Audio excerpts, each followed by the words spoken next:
Welcome back to the Warts and All podcast. I'm Suzie Edge, medical doctor, historian and author, and I'm fascinated by how we've treated the human body, in life and in death, but let's face it, mostly in death. My book, Mortal Monarchs, 1,000 Years of Royal Deaths, is available to buy now in the UK in bookshops and on amazon.co.uk. In other parts of the world, I'm still waiting to hear news that it's on the shelves. We are waiting. In the meantime, for a hardcover, you could go to the Book Depository, who are selling with free shipping worldwide. Or there's the ebook or the audiobook, which is available on amazon.com. That's doing really well. I don't have adverts on this podcast, but if you would like to support me and my work, then please grab a copy of the book. It would make a great Christmas gift, I reckon. And for the hardback, well, I think the price is great. On this podcast episode, 15 I think, we're taking a look at the exhibiting of dead bodies, from skeletons of old to the modern plastinates used by body worlds and later copycat exhibitions. And with that, we're going to take a closer look at the big issue of consent. Before that though, some mail. Once again, I've had a huge number of DMs, videos shared of my book making its way around the world. Thank you for those. I've tried to acknowledge them all, and I am concerned that some may have slipped through the net because there have been so many. If you think that I've missed your post, then please shout. I really don't want to miss saying thank you to anyone who has gone to the trouble to share and send their support. I really do appreciate it. Actually, when I was playing with the graphics for this podcast, I found a lot of reviews on the Apple site. I hadn't seen them before. I didn't know they were there. And I spent a lovely few minutes looking through those. What a really amazing, supportive bunch you are. Thank you. I did say we were going to have a spot for corrections as well. Nobody's pointed anything out to me this week. In fact, I went back to reply to the eagle-eyed spotter of the date error in Mortal Monarchs, and I don't have the email anymore. I don't have the notification. I don't know why. I think it was someone called Dawn who sent me that. And if it was you, then well spotted. Thanks for letting me know. Sorry I didn't get back to you in time. Possibly the notification expires. Now on to the podcast. The displaying of dead bodies. Last year I made a post saying that I was off to the Hunterian Museum in London to see, amongst other exhibits, the bones of Irishman and giant Charles Byrne.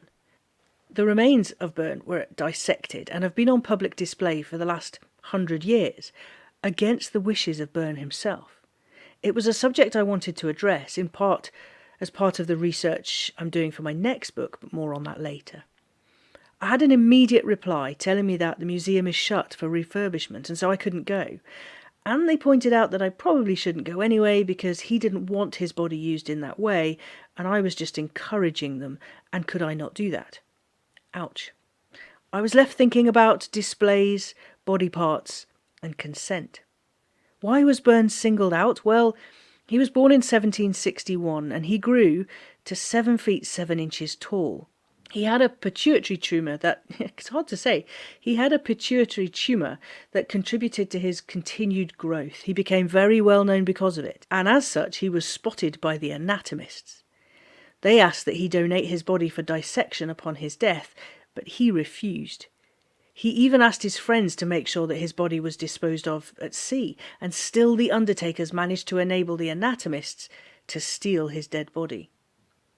His bones were being kept and displayed, and will be put back on display when the museum is reopened. Some people aren't very happy about that. Their concern is that all of this goes against Byrne's wishes. Is there a line, though, a date set sometime between then and now, that the attitude changes? And this was a man who died in 1783. He died in the 18th century, and his remains remain on display. Should there even be a line at all? What of remains that are found and later displayed as museum pieces? They didn't give consent. That's a different story.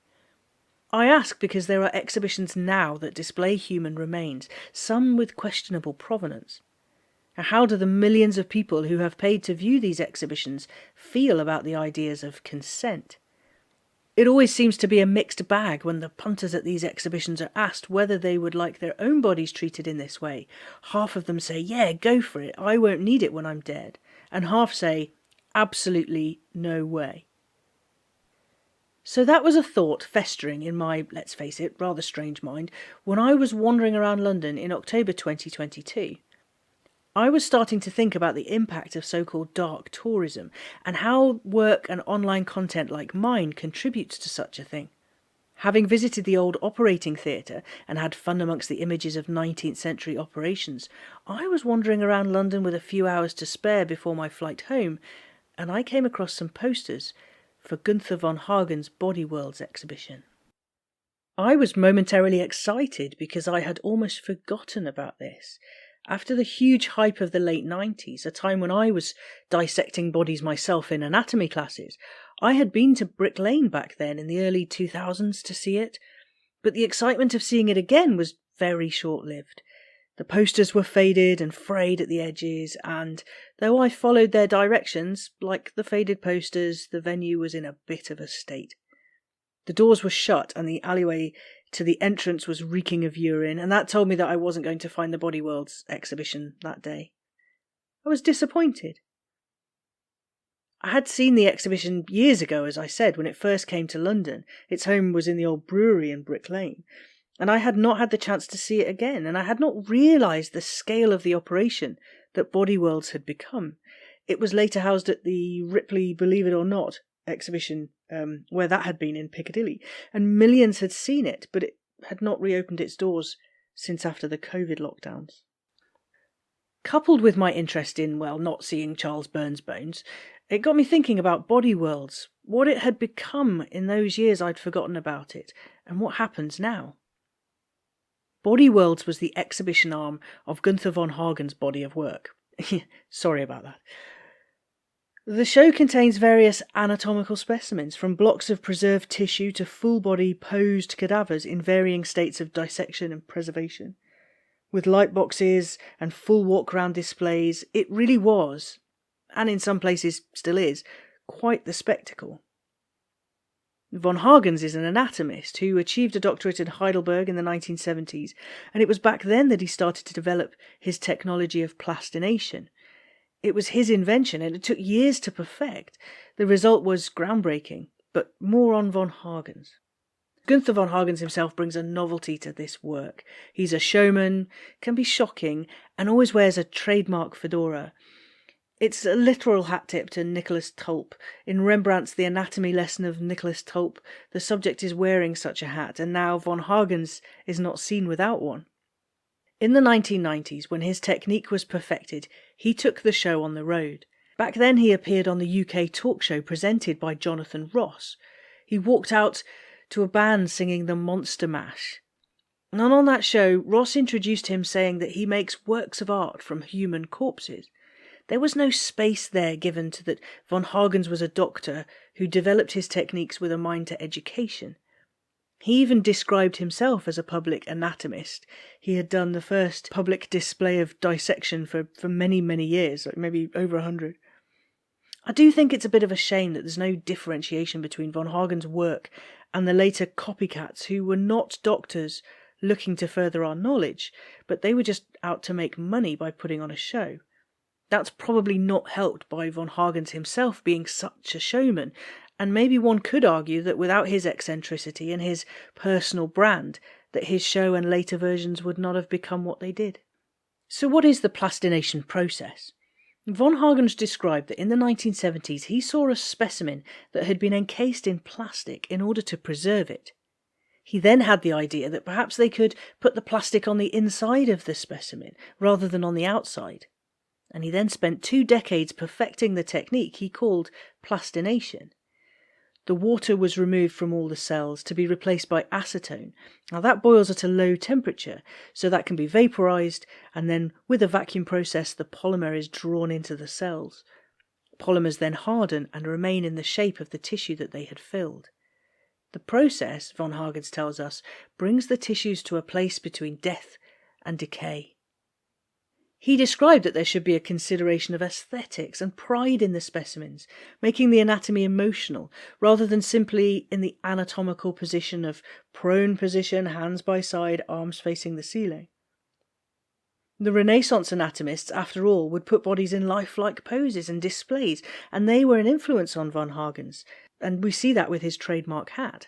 The anatomists of old would draw and sculpt depictions of the body in the écorché style, showing the muscles and organs without the skin in the traditional 17th-18th century style, and this exhibition uses that technique also. In this exhibition, full-body plastinets can be seen in various poses. The smaller specimens show up close the organs of the body in various states of disease or health, if you can say that. I mean, we're dealing with the dead, so maybe we should say pathological versus non-pathological states. We are greeted by a skeleton at prayer holding a human heart. There are shiny prosthetic implants sitting within joints. It's a sight you wouldn't see unless you were in an orthopedic operating theatre when it was implanted, or during an autopsy after the game was up. The Body Worlds exhibition became an enormous enterprise. At one point there were 240 employees working at 5 different labs in different countries.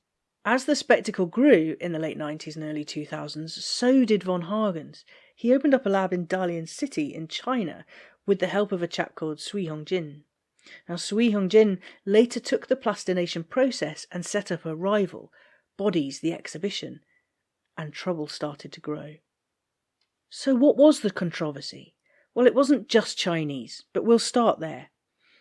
The problem is that the Chinese people don't generally donate their bodies to medicine or science, and yet there was a supply.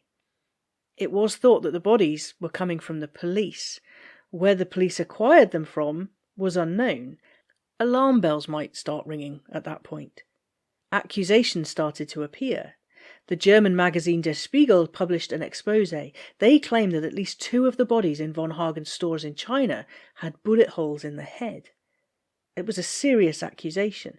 Perhaps they were even prisoners of conscience, and it's been suggested that these were people of the banned Falun Gong movement.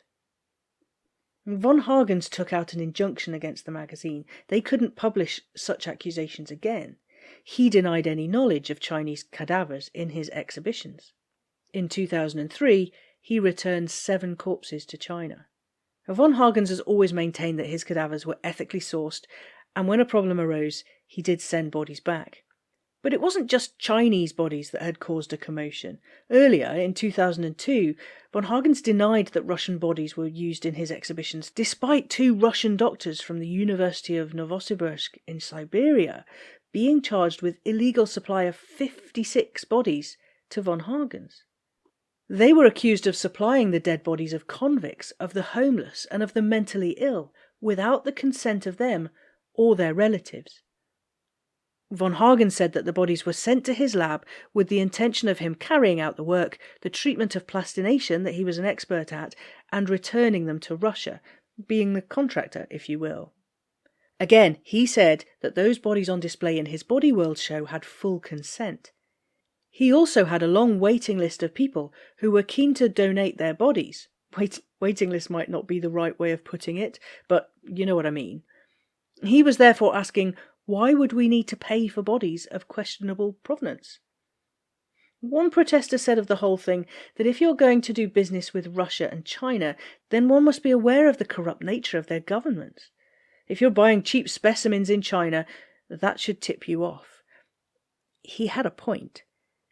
That came from an article by Luke Harding in The Guardian in 2004. But Body Worlds and von Hagens had become a huge global phenomenon. Somebody was doing very well out of it.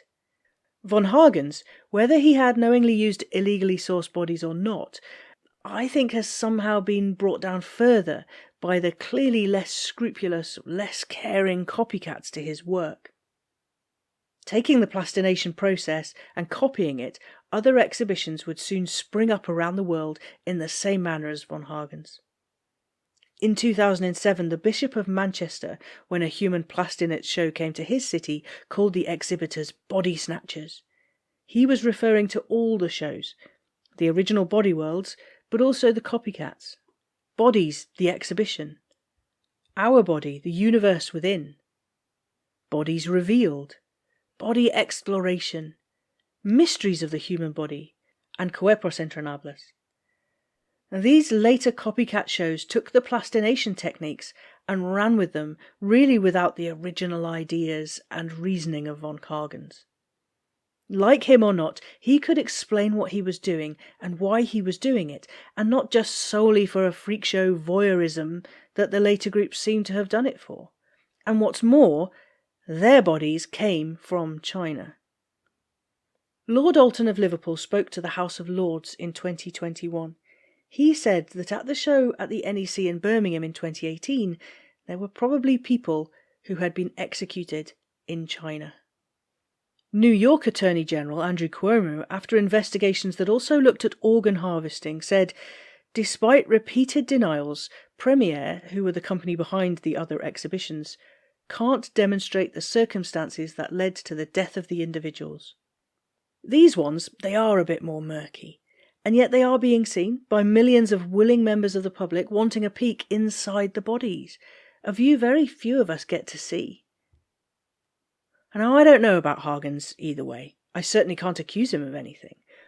I like to think that underneath the slightly sinister showman of von Hagens, that the man really loves human bodies and anatomy and wants to share it with us through his work of plastination and public displays, even if there is a level of showmanship that has probably also served his bank balance very well. The same can't necessarily be said for the non-Body Worlds affiliated shows.